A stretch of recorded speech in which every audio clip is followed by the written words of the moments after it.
go. Okay, well, good evening to all of you. My name is Christina Culp. I have notes, so I'm going to look at them here because I don't want to miss a single word. I'm the chairperson of MARSH, and MARSH stands for the Marvin Area for the Restoration and Sustainability of Wildlife Habitat. You can find us on Facebook and on Instagram, and maybe Leanne would put both of our handles there in the chat box for you. We're at Marvin for Wildlife on both of those. We are a chapter of the North Carolina Wildlife Federation, and we're focused on the 28173 zip code of Union County, North Carolina, but we open our speaker series to anyone. So we're really glad that all of you are here tonight, and thank you for spending your evening with us. This is our last presentation for 2020, but we will start our speaker series back up again in February of 2021. And I've got a couple of housekeeping issues to cover before I introduce Don. First, we are recording this. So sort of probably toward the end of the week, I will send out a link to everybody that registered so that you can rewatch at your leisure and take notes. Also, if you have a question, by all means, put that in the chat box. And at the end of the presentation, Don says he will answer as many of those as he can. And he'll also handle some via email if we have extras. Before the Q&A, we'll have the winner for our giveaway of a kitchen composting pail. And I'll announce that before the Q&A, but after the presentation. I'm very pleased to announce Don Boekelheide. Did I get that right? Very good, very good. It's long, but once you keep saying it, you get it right. And he's going to give us an introduction to home composting, and even touching on some of the issues we might have with our HOAs, and to also tie it back around to how composting and mulching helps the environment and how it all is kind of one big earth. Don is an expert in community gardening, and he is the author of, I love the name of this, Collard Greens and Common Ground. And you can find that on NC State's website. For more than 10 years, he was the Southeast National Test Gardener for Organic Gardening Magazine. And I can only imagine that that is quite a lot of work. He also founded and created the Mecklenburg County Master Compost Volunteer Program, which I assume is sort of like the Master Gardener Program, but for composting. Exactly right. I completed that one in Knox County 1,000 years ago. He's also, and I think this is one of the most interesting parts about you, Don, is that he was an agricultural Peace Corps volunteer in Togo, West Africa. That has got to be, you're the only person I ever knew that did that. He has a master's degree in agriculture, and he gardens and lives in Charlotte. I've had the pleasure of having several classes with Don through UNCC, and his enthusiasm and his passion for the environment and gardening always shines through. And so you get to learn some stuff and have a really good time along the way. So I'm going to hand the virtual floor over to you, Don, and let's get started. All right, everybody, here goes. Absolutely. Make any comments or questions, put them in the chat box. I'm not going to be looking at the chat box as we go through the class, but Christina is, and I will, look at those questions, answer them afterwards, send you an email, because I really am hoping that we get lots of questions. Now, I'm going to try to share my screen with you, starting now.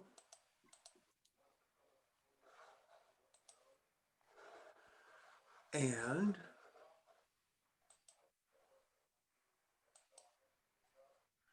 can everybody see what's going on? Except I see one thing that this will take just a second because we're at the end of the show rather than the beginning.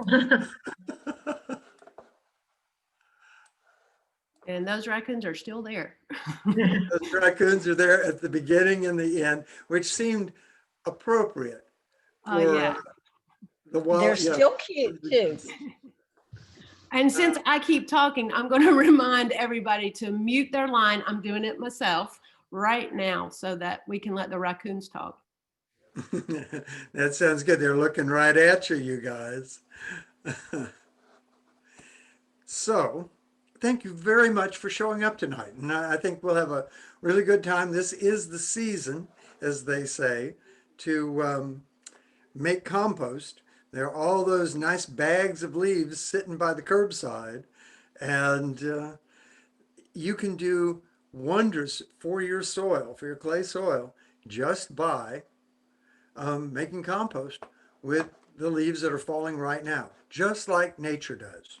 Now, my personal composting story began when we moved to Charlotte from California in the early 90s. My wife got a job as a UNC Charlotte professor. So beyond being Mr. Mom, which is, it's the best and the hardest job I've ever had, I'll say that, I had no idea what I was going to do in Charlotte, North Carolina with an ag degree. But work found me. County waste management couldn't find anybody to teach home composting classes, and North Carolina had outlawed yard waste in landfills. Now they set up this giant composting operation called Compost Central, and they were recycling the grinders that they had bought for Hurricane Hugo. But it wasn't enough, even that. If you, at that time, lined up all the bags of leaves by the curb, they would have stretched from Tryon and Trade all the way out to Wilmington and another 10 miles into the Atlantic Ocean. They needed help, and they figured the best thing to do would be to get people to compost at home. And it was not only a good opportunity for me personally to get to, to work. I think even though parenting is wonderful and all consuming, it's really good to ply your trade. But for me also, because I was teaching 4 classes a weekend and there was no limit to the amount of leaves I had, I was able to experiment with lots and lots and lots of different ways of making compost. And based on the experiments there in Compost Central's compost garden, we came up with a method that works like a charm for making home compost in Charlotte. It's so successful that we started that master composter program, get everybody else to do it. But that was 2 decades ago. And we've learned a few things since, beginning with the importance of habitat gardening. Having a pile in the back corner of your yard for leaves is great, but the kind of work that you're doing with MARSH and Wildlife Federation is maybe even more important, because we need to hang on to habitat. We need to hang on to the species that we live with. So I'm really honored to have this chance to share composting information with gardeners like you. But I'm also going to try to make it at least a little bit in the context of wildlife preservation and habitat preservation. Composting's probably been happening since Eden. So maybe it's a green old deal, not a green new deal, but they're both, habitat gardening and composting, really good for the planet. And you don't need giant Hugo-sized grinders to succeed. So about this class, I'm going to ask you to do something first. Look around, get a pencil or a pen or anything that you've got, or you can put it in the chat room. I want you to take a second and write down your question about composting. Everybody. What question comes to mind when people talk and say, well, I want you to compost? Or maybe I have a funny feeling many of you compost already, but maybe something's happening that you don't particularly like. So what's your question? Don't share it with me now. We're going to save this to the end. We'll do this a little check and see if your questions got answered. If they didn't, we'll find a way to answer them. The goal of this, spending this time together, is that you'll be able to compost successfully at home. I'm going to share practical suggestions, and I'm going to share a little bit of composting science, and I'll take your questions. And we've got lots of ground to cover. So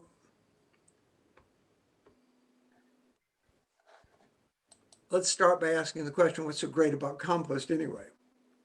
Well, it does so many good things for your soil that it's hard to list them all for fear of leaving something out. It's doubly true of our clay soils here in the Piedmont.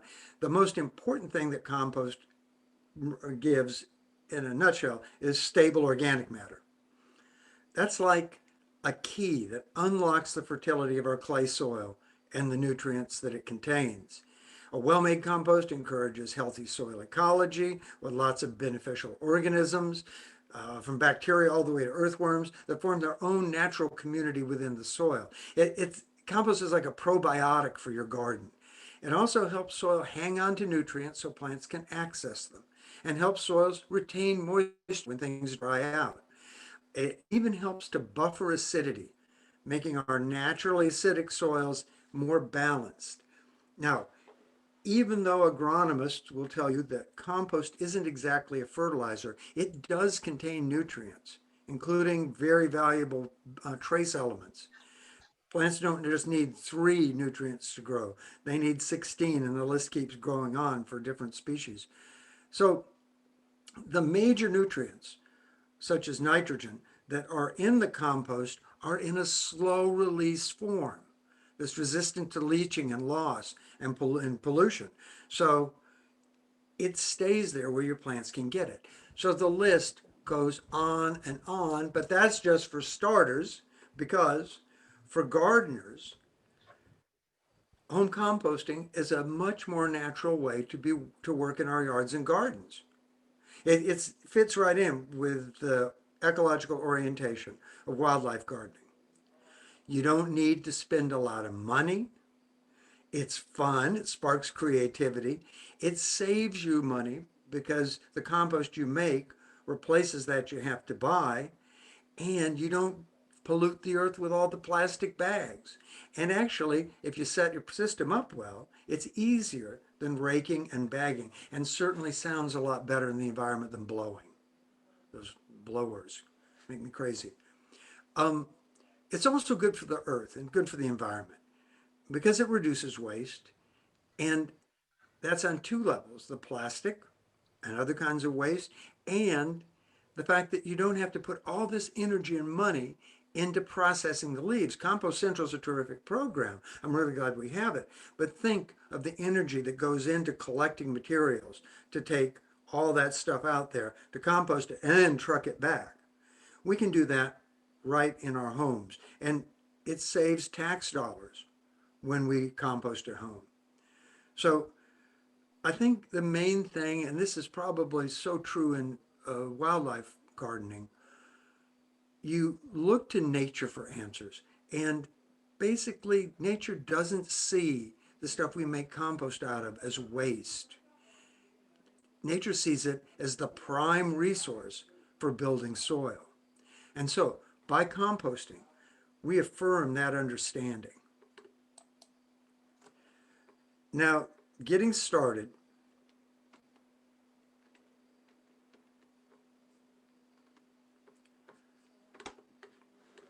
excuse me, I'm having a technical difficulty here. I thought this was going to go so smoothly, and I'm playing with my screen going up and down.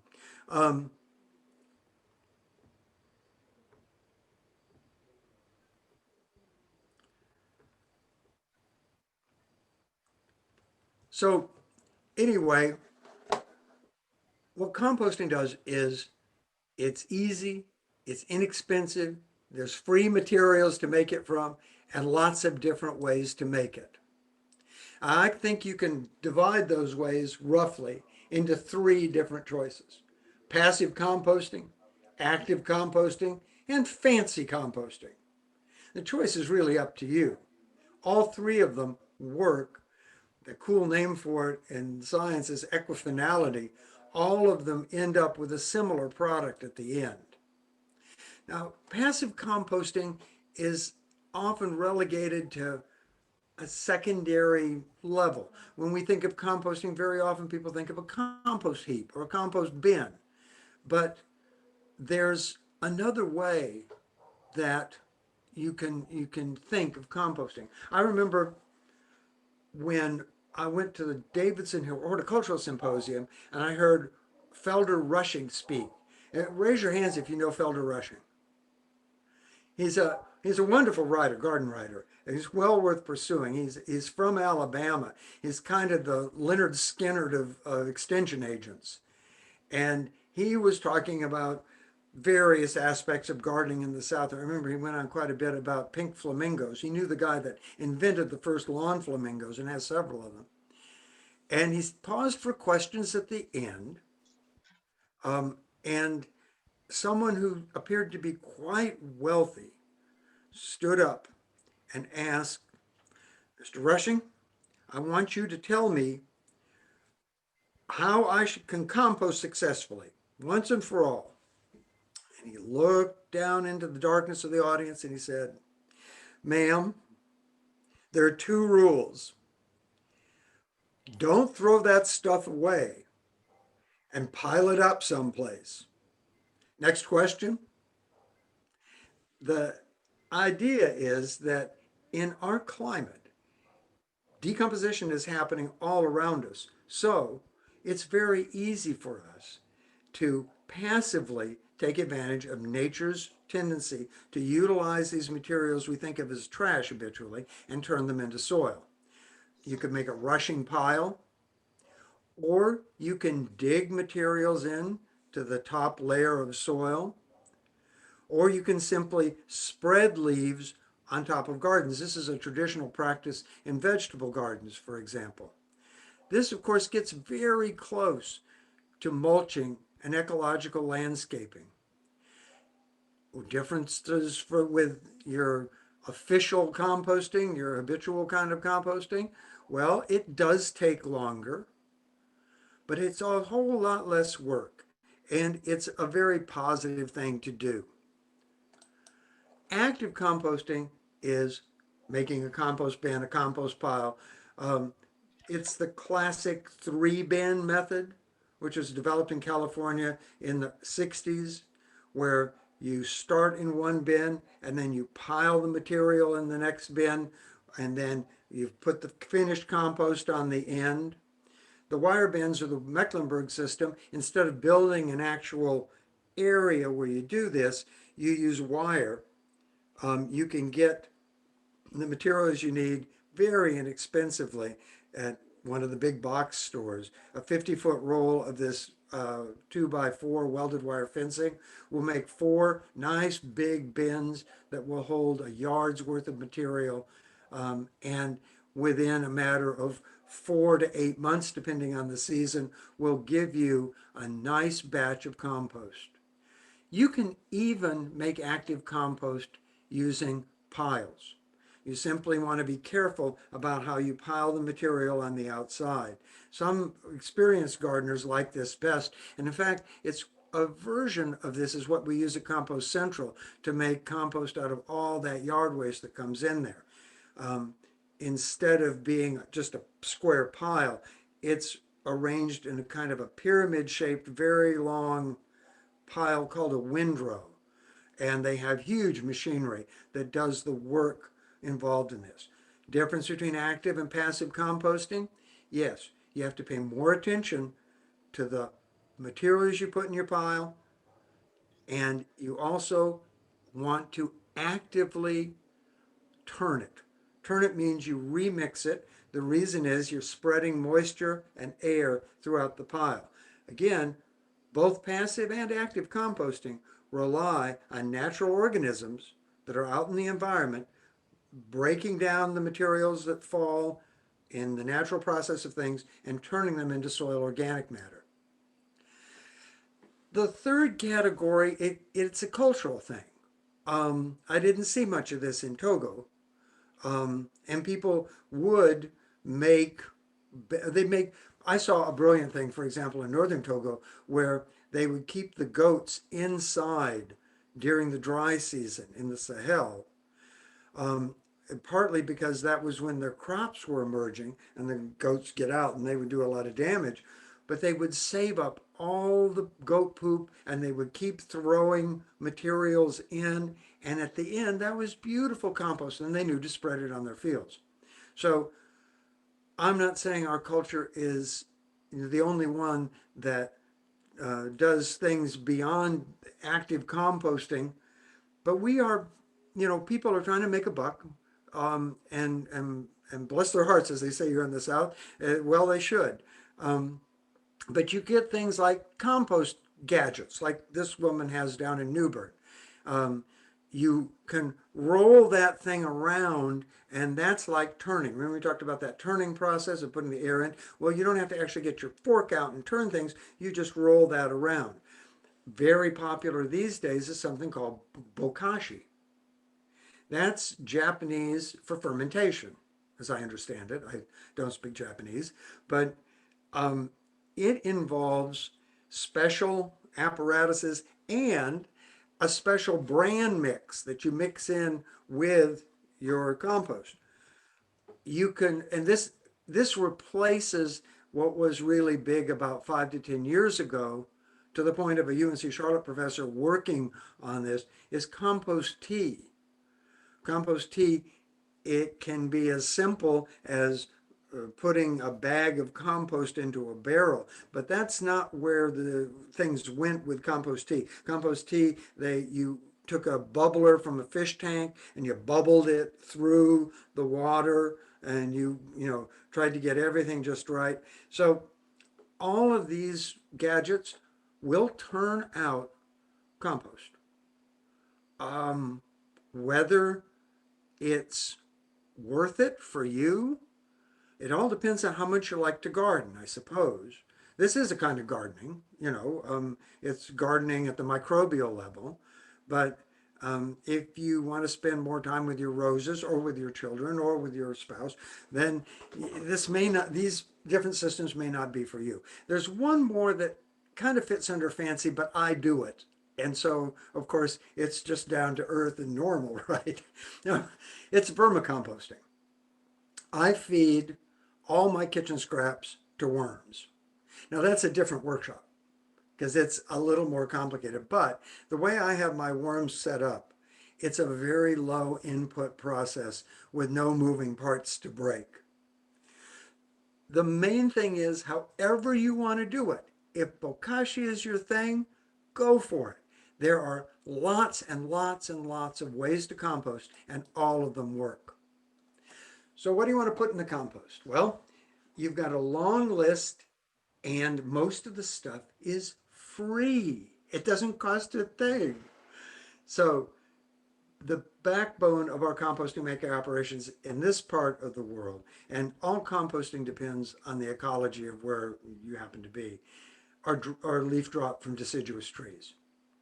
We get bags and bags and bags of them, and it's perfect for making compost and mulch. We can also put yard and garden trimmings in our compost with no problem, and even weeds if we take a few precautions. We'll talk about those. But weeds that haven't set seed or that don't grow from underground stems like Bermuda grass, they're perfectly fine. Grass trimmings, they're great. They're full of nutrients that the microbes need to get that pile to heat up in an active system. The only thing is you don't want to overdo it because they can be a little bit smelly if they're handled wrong. Paper and cardboard, they're made from trees. Nothing wrong with including them if you feel like it. I usually don't. I turn them into, bedding, or I will recycle them since there's a recycling use for them, but they're perfectly permissible.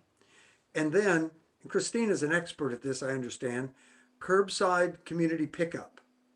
That's where you pull up to the curb and there are all these beautiful bags of leaves just sitting there waiting for you to take them. Um, we might get in a traffic jam, she and I, because I do the same thing. Last on the list at home is kitchen scraps. Kitchen scraps are a great source of nutrients, but they have to be handled in a particular way. There are some things you don't want to put in your compost. And I know you all know this, but let's review just a second because I see it happen over and over again. The first is cat and dog waste. Now, if you happen to have goats or chickens or rabbits or something, that's fine. But carnivores, no. You can get quite sick and blinded from something that is resident in cat feces. There are ways to handle that are ecologically better. Um, Currently, the word from the county is you bag them and put them in the landfill. I don't know about that, but Seattle, which also is kind of a pioneer in this, also is doing that. But don't put them in your home compost. If you do put in kitchen scraps, keep the meat and dairy out. They're the things that smell the worst and attract the worst vermin. Weeds that have a lot of seeds on them. Imagine a pigweed growing in your yard. It's got a big plume of seeds. Or something like nutsedge. You got all kinds of nutsedge. You're pulling it up. Don't put it in your compost because the seeds and those vegetative parts won't be killed by the conditions in home composting. In fact, be a little careful when you get compost from even from Compost Central because nutsedge can survive there. You all know nutsedge? Mm.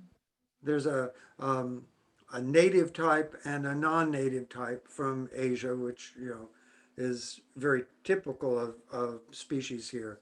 The little nuts are edible, but once that gets started, it is a real pain to control it, and you can spread it inadvertently through your compost.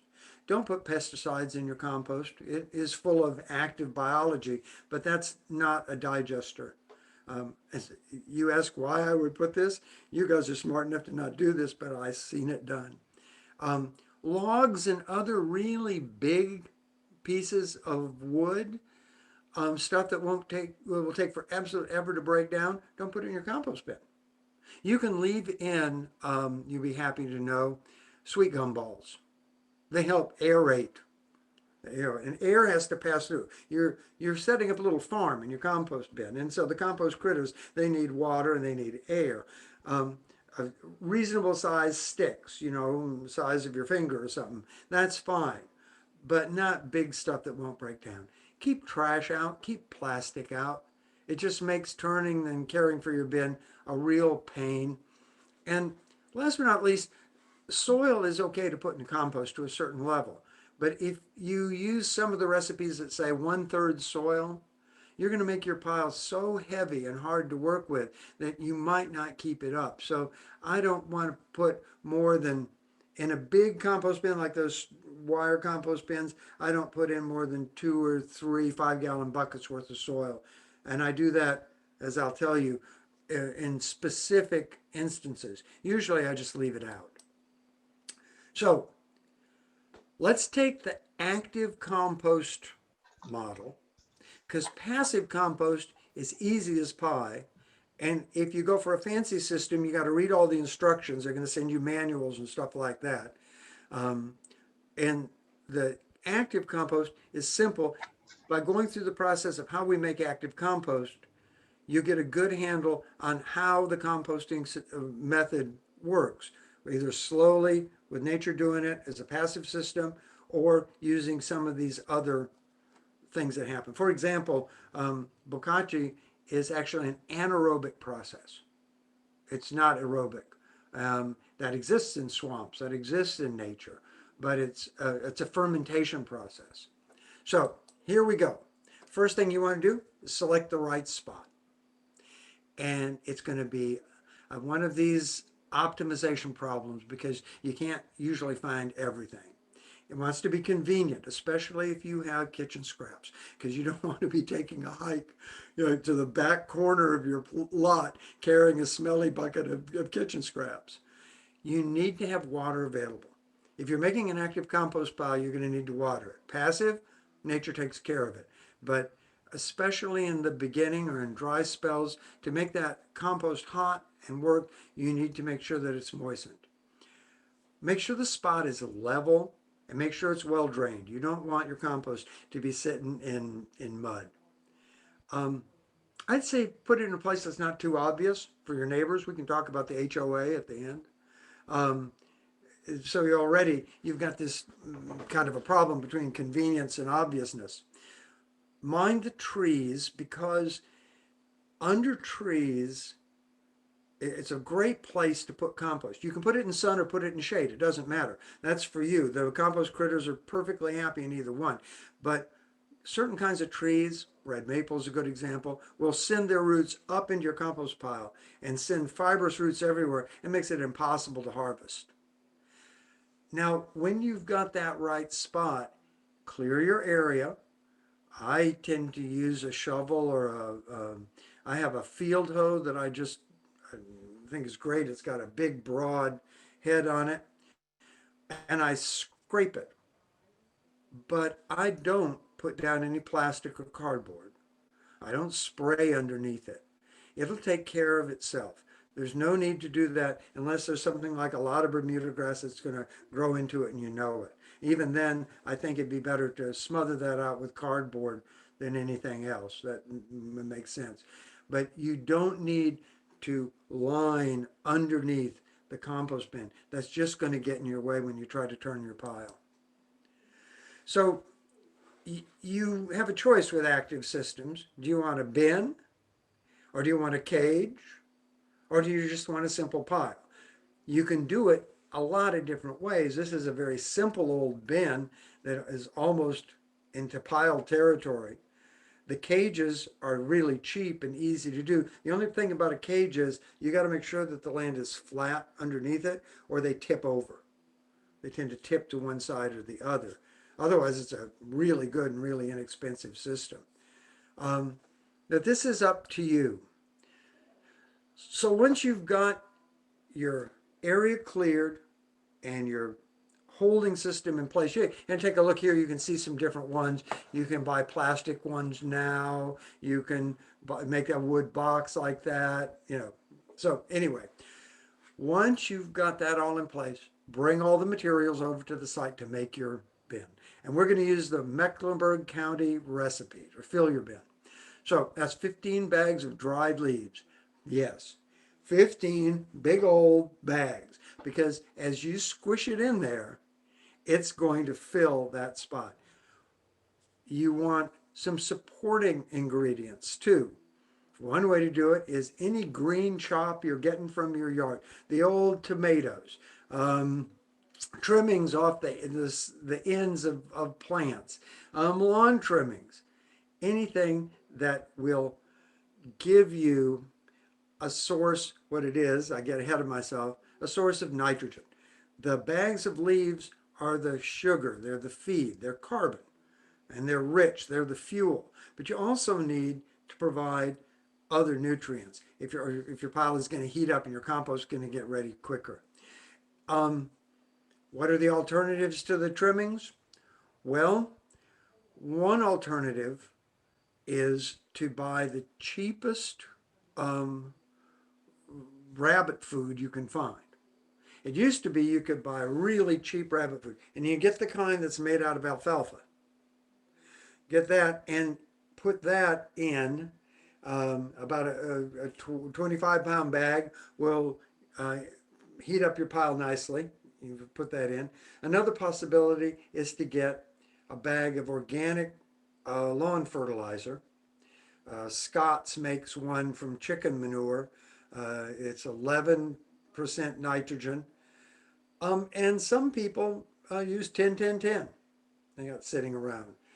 You don't want pesticide in your pile, but it is a legitimate place to put old fertilizer. The thing is, though, unlike the green chop material, the weeds, the old vegetables, the kind of the lawn trimmings, there's no moisture and no bulk in the fertilizer. So that's when I add the soil.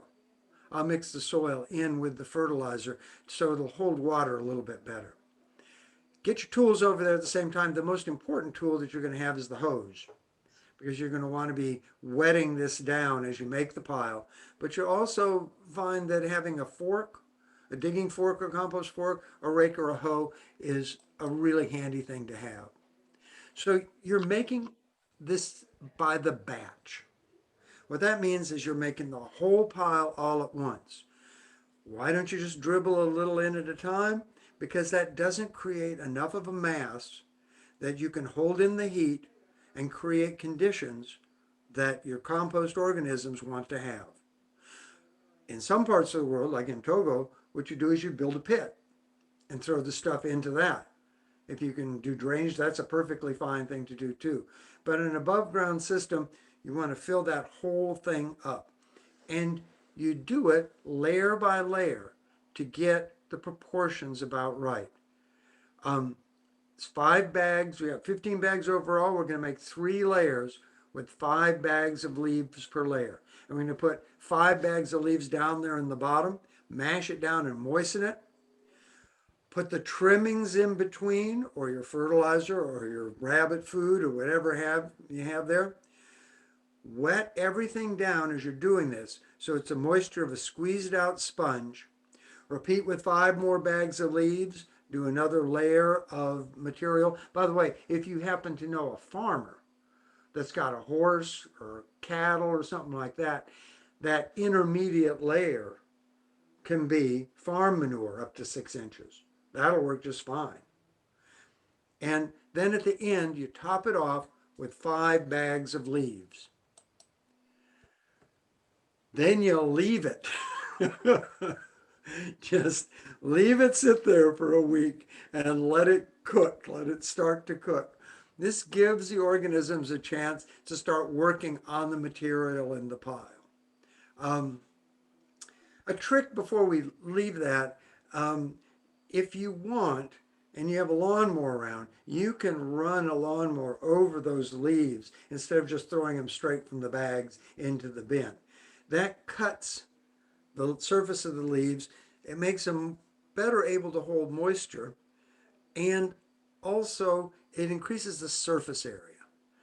That's why they put those logs and stuff into the grinders from Hugo. It's to chop up those pieces of log so they're very small. Why? The more surface you have, the bigger area the bacteria has to work on so it can break it down. So here's our pile. It's sitting there working, and you wait a week, and then you undo all that neat piling and layers that you just did and mix it up. Turning a compost pile doesn't mean rotating it around, which is a problem with compost gadgets.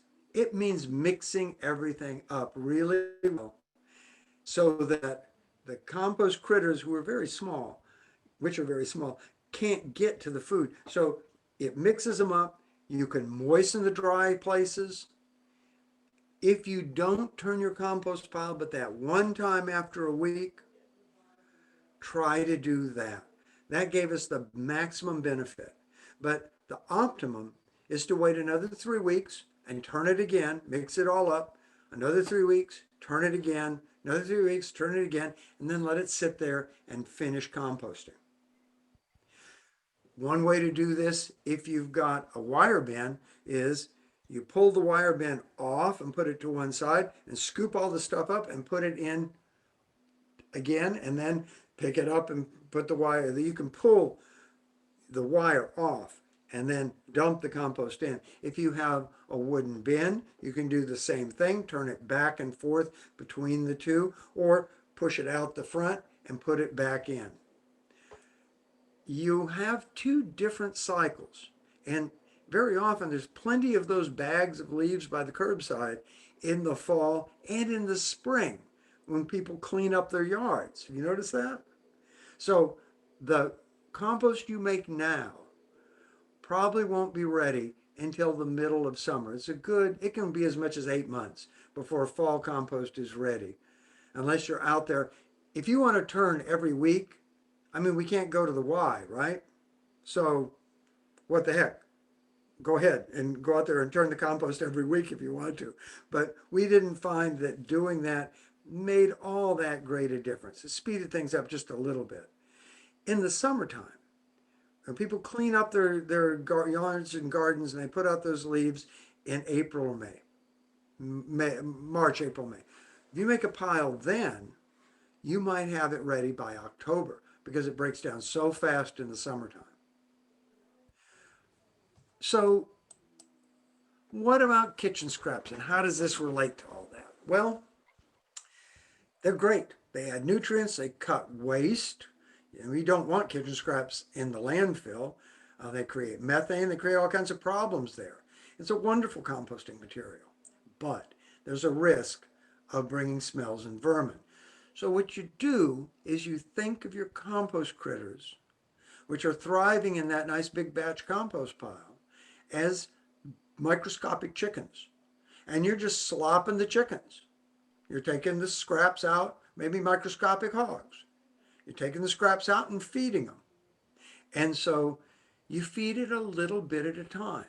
You'll let that compost pile heat up, get those organisms going, and then bring a gallon or so of your scraps out. By the way, you see she's got eggs there. Eggs are great. They're full of calcium. And dig a hole. I wouldn't do what she's doing. I do that with my worms, but I well, dig a hole, throw my stuff down in it, throw my kitchen scraps down in the leaves and other materials, then cover it back up. Um, but you know, the perfect's the enemy of the good, isn't it? And if you're in a situation, especially where you're not sure whether, you know, the HOA is going to like your compost pile, or you got, you know, persnickety neighbors, you don't have to compost your kitchen scraps to, you know, to make wonderful compost in your yard with materials that otherwise you might be shipping out of your yard. So do whatever you can, but know that, yeah, kitchen scraps are a great addition. And really, if you put them in a small amount at a time and you have an active pile, the problems are minimal. So when's it ready? Well, you can tell because it's brown and crumbly. You can't tell the original ingredients, but the last original ingredient I can usually see in a pile is those eggshells. They take forever. It's got a pleasant, sweet smell, and you'll get about 10 cubic feet per batch. If you, it amazed me. I did some calculations. You can buy 12-pound bags of compost that's not as good. Your home compost, you know everything that goes in it. You know it's not got any kind of weird stuff or pesticide or biosolids, but so it's the best compost, and it's alive. It's, you know, it's growing, but an equivalent amount in bags at one of the big boxes was over $300. So this is solid gold, and it doesn't go bad. It doesn't go bad. It's very stable. So when you're ready, you can use it. And it's ideal for your whole vegetable garden. You can, because it's so precious, I like to put it on my vegetable beds, just like she's doing here. I add about an inch or so of it, half an inch to an inch, and dig it in. I put it around my favorite ornamentals. I will mix it into a potting soil for pots and large containers.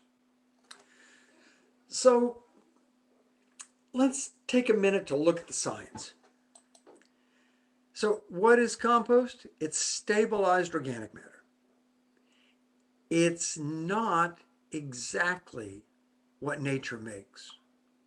It's human managed. So it's similar to humus, the stuff in the soil that gives it its dark color, but it's not exactly the same. And there are a few things that aren't compost. I know you guys know this, but if you're ever working as a master gardener or working with community gardens, working with church groups, you would be amazed at how people are really sloppy about the nomenclature. They will call topsoil compost. It's not. Compost is pure organic matter that's stabilized. Topsoil is a mix of organic matter from natural and sometimes compost, you know, sources, and minerals, mineral particles, sand, silt, and clay. Mulch isn't compost. I had to deal with this all the time at Urban Ministry, where I was kind of a horticulture therapist for a number of years. It's a terrific, horticultural therapy is a terrific way to work with people. Tomatoes really don't know about social status. They're very egalitarian. But anyway, so there'd be a big pile of mulch, and then there'd be another big pile of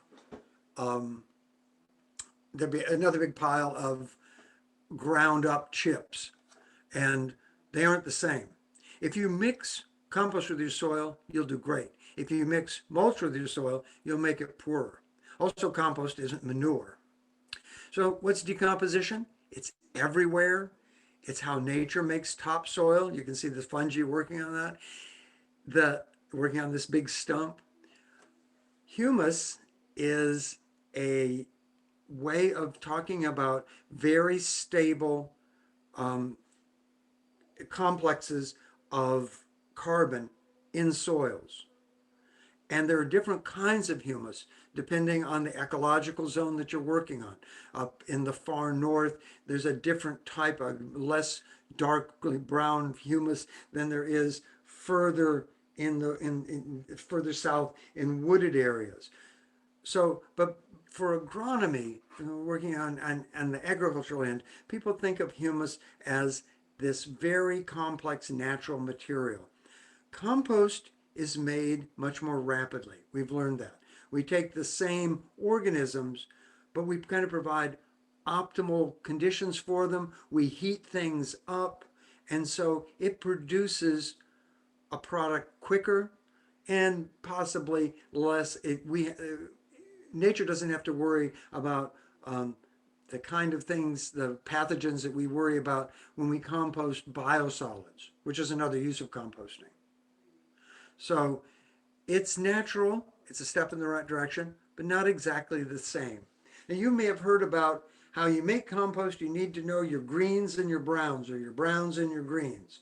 Okay, the science behind it goes back to research again in the 60s for biosolids and other things that found that a by weight, molecular weight ratio of 30 parts carbon to 1 part nitrogen gave optimum conditions for heating piles up. So that's what you want. You want that heat so the pile self-pasteurizes. This has been come down, to browns and greens. The browns stand for carbon, the greens stand for nitrogen. That's kind of good, except a lot of things that are rich in nitrogen aren't green. Manure, it's brown as can be. So the exact ratio also depends on volume. It depends on moisture. You'll hear 1 to 1, you'll hear 2 to 1, brown to green. Thing is, don't sweat it. It's a basic idea. Your your compost critters want lots of energy food, that's the carbon, and they're going to want a fair amount of nitrogen. And you can get that balance by experimenting around 2 to 1, 1 to 1. Why such a close ratio compared to the 30 to 1? It's because of moisture. In like green chopped materials or lawn trimming, something like that, there's a lot more moisture than there is in leaves that are desiccated. So what have we learned since the mid 1990s? I'd leave you with these thoughts. Small is beautiful. So you don't need to make a 3-bin composter like this one. Here, you can start with the smallest passive thing that you can find. You may want to do one of the fancy composters, but try to do things as much in tune with nature as you can and spend as little as possible. Also, in using compost, more isn't better. That was a problem with the kind of mindset of organic gardening. They put on so much compost that it actually was becoming a pollutant by dumping so much nitrogen just because of the amount. You guys, I had Larry Mullichamp come and talk to you. He's an expert on plants that live in almost total organic matter, which is actually very poor, like the insectivorous flowers and stuff that he researches. We don't need that. We're looking for a balance. 5% is one to shoot for. David Goforth, the extension agent, former extension agent, Cabarrus County, said, we don't have to worry about that in the South. We'll never get there. So 1 or 2% organic matter is perfectly fine. So I think the most important thing is don't think of it so much in terms of a mechanical process with, you got to buy some kind of machine, you got to meet certain ratios. Look at the natural process of decomposition and try and work with that in our yards. Does it help wildlife? Yeah. Um, Composting helps our planet overall. We talked about that right from the beginning. The less waste we make out of our gardens, the better for habitat, the better for the creatures we share the planet with. We might get some unauthorized visitors in our compost pile. And it's interesting, American compost writing about wildlife talks about that. How do you keep the critters out? In the UK, they look at it differently. They say, build a compost pile for your woodlice. The woodlice are delightful in the compost pile. And I think that's true. You may want to make a pile of leaves specifically for habitat for toads and other kinds of wildlife in a back corner of your yard. That's a perfectly good way to divert stuff from plastic bags by the curb, which we don't want, into something that's going to improve the soil and provide habitat. So, as we're coming to the end here, if your pile is having trouble, I've seen four things that happen a lot. People don't put enough stuff in their pile to begin with, so it doesn't hold the heat well enough. You need to try and get at least the volume of a garbage can. The pile dries out too much. Without moisture, nothing's going to happen. And you got to dig around in your pile to make sure it's moistened in all the corners. If the critters get into your pile, maybe you can't do the kitchen scraps. And if you buy a contraption, be ready for it to fail. Because when we talked about the difference between turning, that's mixing, is what she's doing here, and turning, making it go round and round. Compost is pretty heavy, and those things break. About HOAs, be discreet. Hide your compost, make it look nice. Make a nice little bin, or put it back where nobody can see it. And of course, you're not composting, you're making leaf mold. It's important. That's for your plants, you know. But I had a trick that worked really well for me. I became an officer of my homeowners association. And by the time my tenure as vice president was over, everybody in the neighborhood was making compost and getting rid of their lawns. It's a matter of perception. So just get involved and really be discreet. If you don't get out there and make a big deal of it, most people won't even notice you're composting, especially if you use a passive technique. So it's great for your soil. We've talked through all of this, and I'd rather hear from you. So what are your questions? So let me read a couple questions here. One was about the idea that if you take the leaves and shred them, with your lawnmower or whatever, that you might be killing insect eggs that are on there. There's some research that says that may be the fact. So how do you deal with that situation? You just do the passive thing and say, if you're passively composting, then it's sort of like nature does it. It should be all okay. It's true. I think I would chop the leaves only if I was making an active pile. I'd have to know whether the person wanted those particular insects or didn't want them.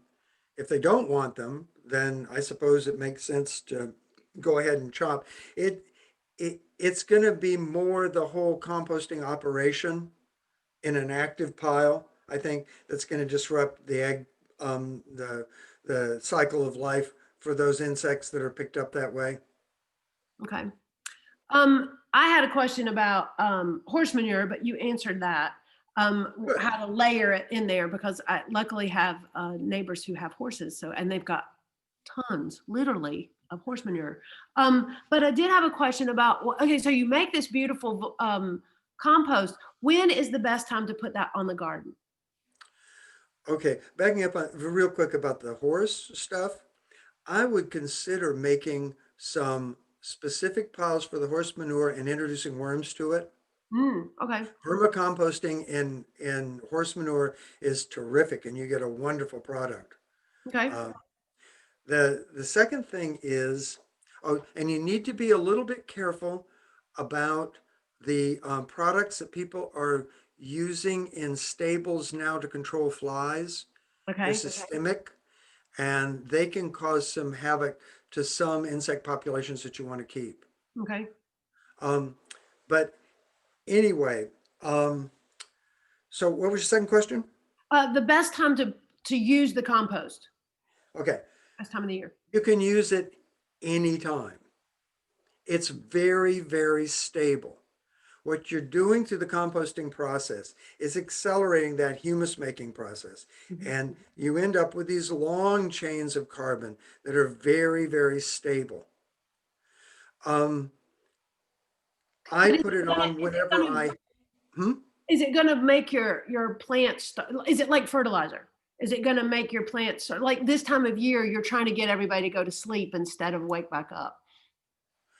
Well, what I would probably do, I mean, if you have established plants, it's different than if you're working with beds for vegetables or annual flowers. Mm-hmm.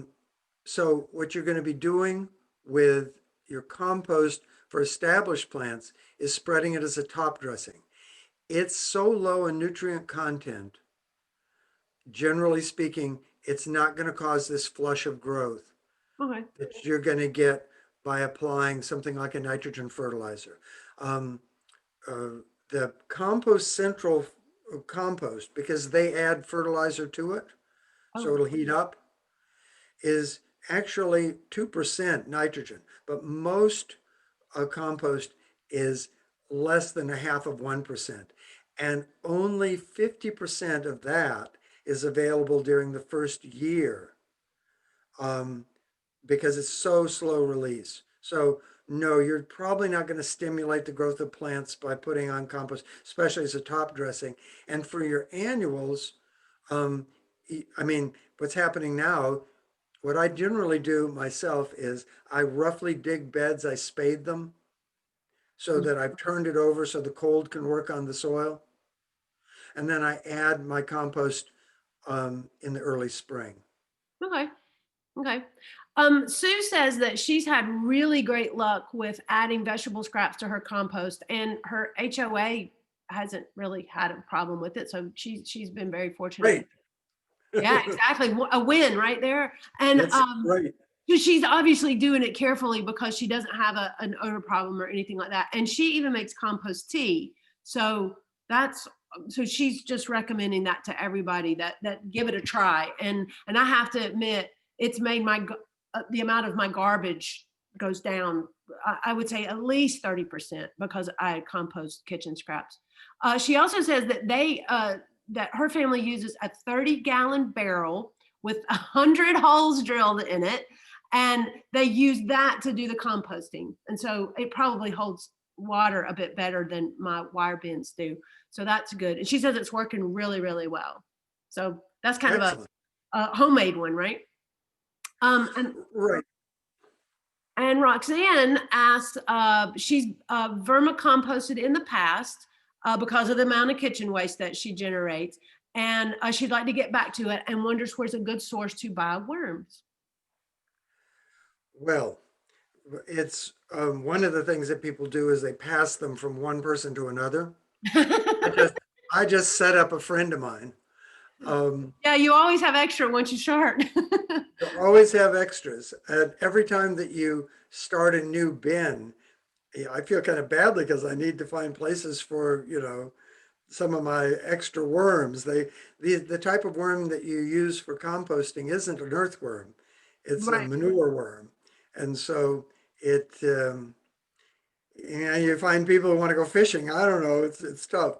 But anyway, yes, there are people, you can find them on the internet. There are worm farms.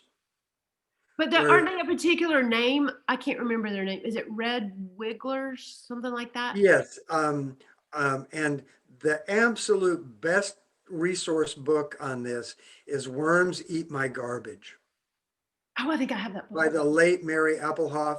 It absolutely answers all your questions, and it gives you wonderful examples of how to set up your worm bin and how to set up worm bins for education. One thing we haven't really talked about, but it's a wonderful thing, is gardens, maybe especially wildlife gardening, composting. These are all terrific projects for kids who are kind of kept close to home because of COVID. Yeah. And so, and these are the kinds of things you can encourage good behaviors at people's houses.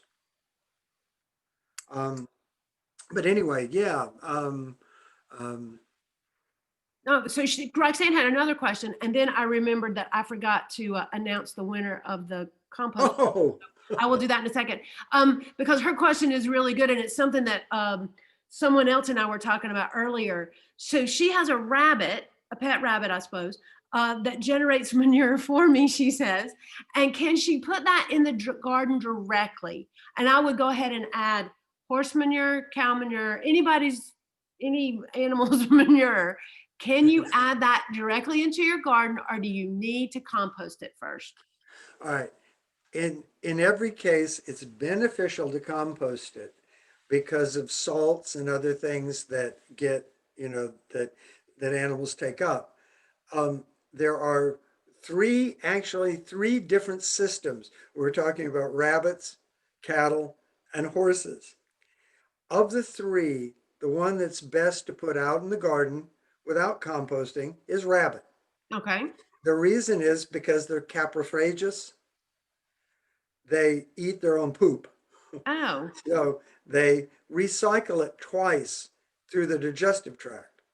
And so what is coming out is very stable and isn't going to burn anything.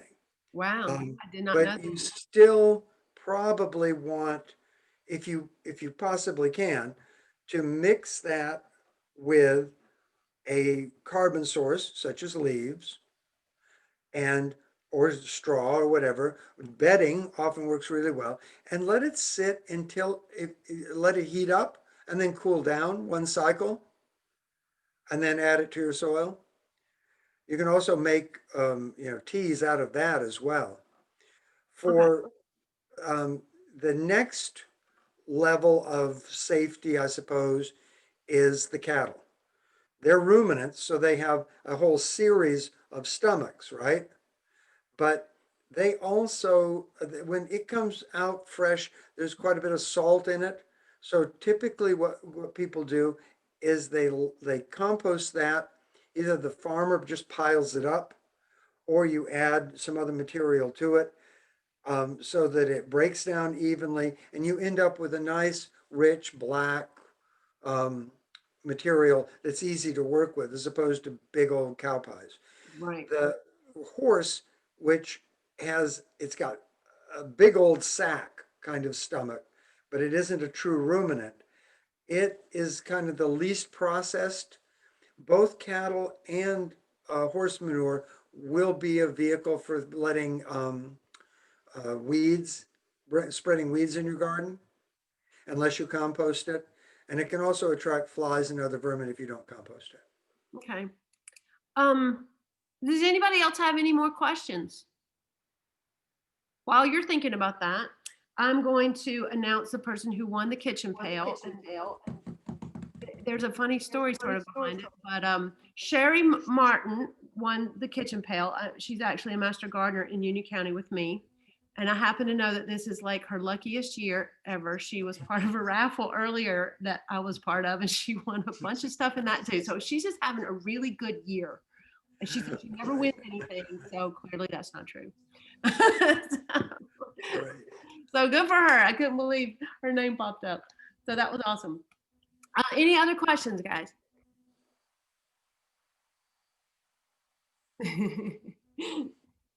Well, I really appreciate it, Don. I think we've got, gosh, all you got to do is drive through a couple of neighborhoods, maybe your own, and bags of leaves on the street. I did it today, my third load.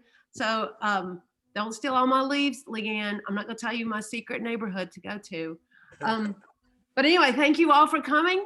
And hopefully in the future, you can come and build a pile with us in person. That's what would be awesome. It would be really a lot better. Got a nice park over in Marvin that you could build us a nice big old.